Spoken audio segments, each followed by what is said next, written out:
Hi everyone, today we're going to focus on rational expressions, and our goal today is going to be multiplying and dividing rational expressions. Before we jump into rational expressions with variables, let's look at fraction multiplication and division problems to remind us of the process. So when we are multiplying fractions here, we can multiply across the numerators and the denominators. But there's an easier way that we can simplify before we multiply the numerators and denominators. So thinking about what you've done in the past, think about what we can do to simplify before you multiply. I'm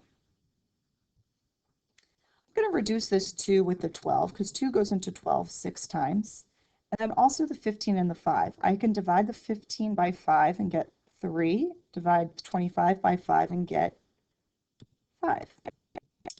So this fraction is 6 times 3, which is 18, and then 5 times 1, which is 5. So when we reduce, we can reduce diagonally or vertically. Okay, so let's look at this next one. This is the division problem. So who remembers what you do when you divide fractions? So we have to turn it into a multiplication problem. So 14 over 32 times the reciprocal of the fraction that comes directly after that division sign. Now we can reduce. So if we reduce, I can say, all right, 7 goes into 14 twice. 4 goes into 32 8 times. But now also look at this. We can say 2 goes into 8 4 times. So we're left with 1s in our numerator and then a 4 in our denominator. So when we are multiplying fractions, any fraction, the ways that we can reduce up and down, is what I call it, or diagonally. So with that multiplication symbol, that kind of looks like a bow tie. I like visuals. I think it's good to think about bow ties when we are reducing fractions. So we can reduce up and down or diagonally, but we can never reduce across. So just keep that in mind, going back to our basics of multiplying fractions. So before we jump into multiplying fractions, I want us to look at this particular problem. So we have -4 over 5, and I want you to tell me whether or not this whole statement is true or false. So give it a look.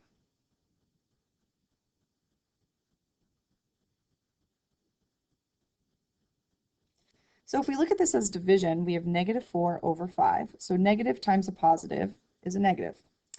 Here, this is 4 over -5. A positive divided by a negative is a negative. So these would be equivalent. So this works. But now is this equivalent here? Is it okay to put the negative in front of the whole fraction? Sure is. But is this the same as a negative times a negative or divided by a negative? Because that would give us a positive. So this is the only piece of it that would make this whole expression false. So when we have negatives in fractions, we can keep the negative in the numerator, we can move it to the denominator, or we can bring it out front. But we can never give that negative to both the numerator and denominator. Okay, let's look at this one now. If we're given this expression, I want us to write 3 equivalent expressions.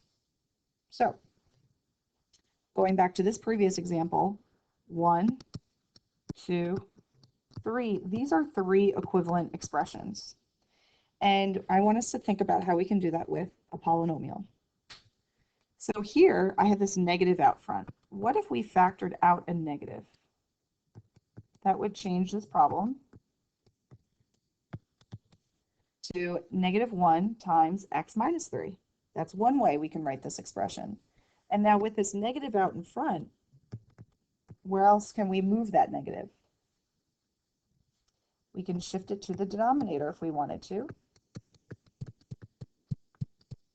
Or, like we saw in the previous example, we can move the negative to the front of that whole fraction.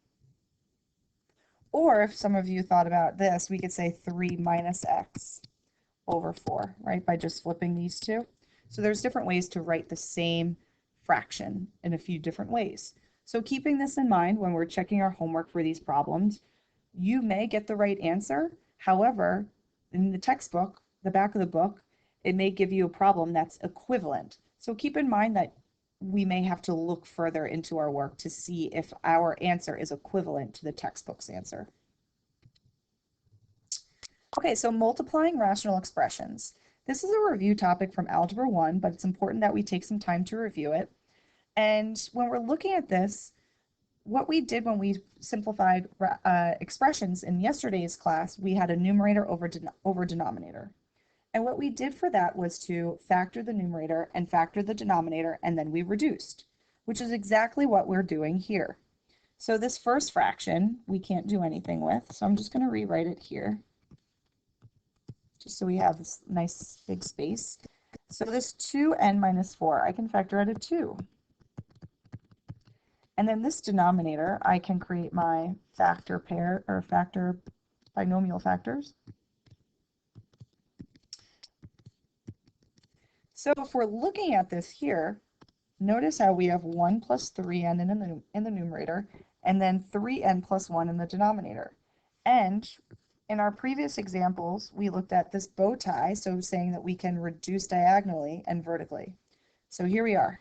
We can reduce these. Anything else we can reduce? We can also reduce the 2's diagonally. So what we're left with in the numerator is n minus 4. We can say that those are 1's, over n times n minus 1. So you can leave your answer in factored form. There's no need to re-multiply that n in the denominator, but note that in the textbook, it may give you an expression with it re-multiplied. So our goal for multiplying rational expressions, factor everything, then reduce diagonally and up and down, and never reduce across. So let's give this next one a try. So we need to factor everything. X cubed minus 1. Looks familiar. How about a sum and difference of 2 cubes?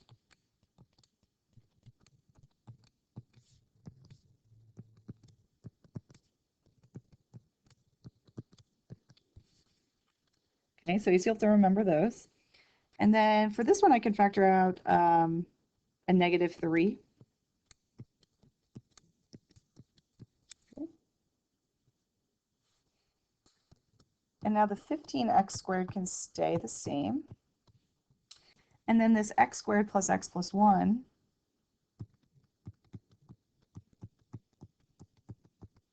can't factor. There are no factors of 1 that add up to 1. But now we can reduce. So these guys can reduce because they're the same. X minus 1 and x minus 1 can reduce. So this negative 3 can reduce with the 15. So I have a negative 5 up there. Negative 3 goes into 15. Negative 5 times. And then so we're left with negative 5 x squared. You could have let this negative with the 3 and said that it was 5x squared over negative 1, but make sure that you're rewriting it as a single term. Okay? So it's kind of nice when things get to reduce, but we have to make sure we're comfortable with factoring. Okay, so now dividing rational expressions. Remember, we had to take the reciprocal of the term that came directly after that division sign. We got to do the same thing here. So for dividing rational expressions, we want to change the problem to multiplication by taking the reciprocal of the expression directly after the division sign. Back in the day, you may remember this as keep, change, flip. I'm okay with you saying that still, so if that's something that helps with division, then go for it. So I am a stickler for just rewriting it first. I made no mistakes rewriting it, and now I'm going to look to factor. So 8m squared is in my numerator, and then the 3m, or I can take out a 3 and left with m squared minus 4. And then we have 40 over 2 minus m. Okay. And then here I can keep going with this m squared minus 4. So we have 8m squared, because we have a difference of 2 squareds. M minus 2, m plus 2.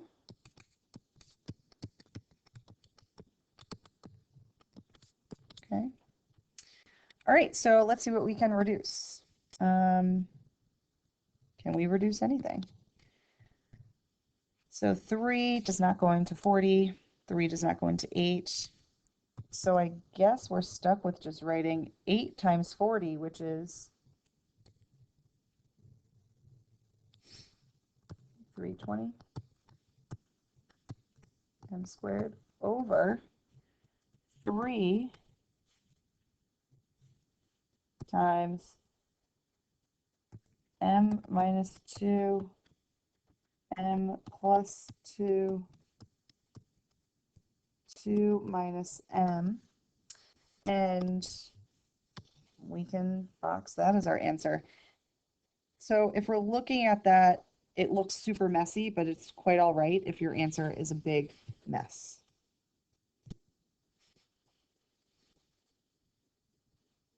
Okay, so let's try this one. So we can keep change flip, make sure we're flipping the one right after. And if you want to do this in a single step, feel free. So I'm going to factor the difference of 2 squares in my GCF here. And then I'm going to like flip these factors into my next step. So I know I have x plus 2 over x, or times x plus 2. That's this factored. And then in my numerator, I may have to factor out a GCF first.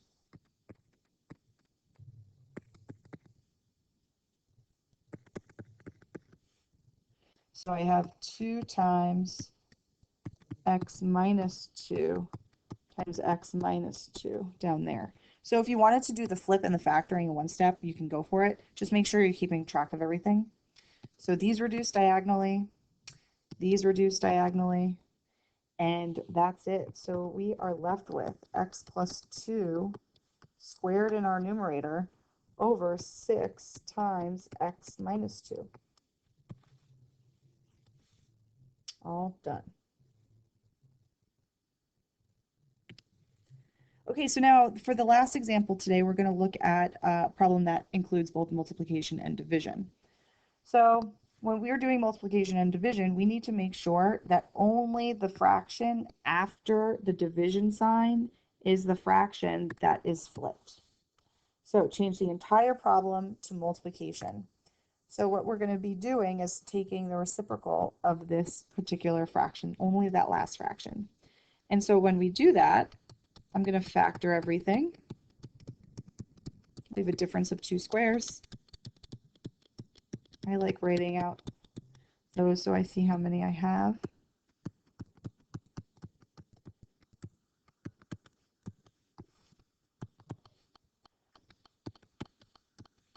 And I have x plus 4, x minus 3.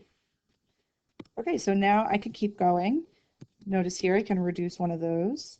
I can reduce an x minus 4.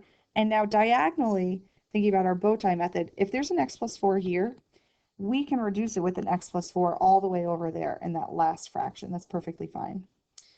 So this reduces to 1 over 1, which is nice. The x is reduced. So we're left with 5 in our numerator over 3 times x minus 3 in our denominator. So it's a lot of factoring and a lot of reducing, but we have to pay attention to the basics with our multiplication and division.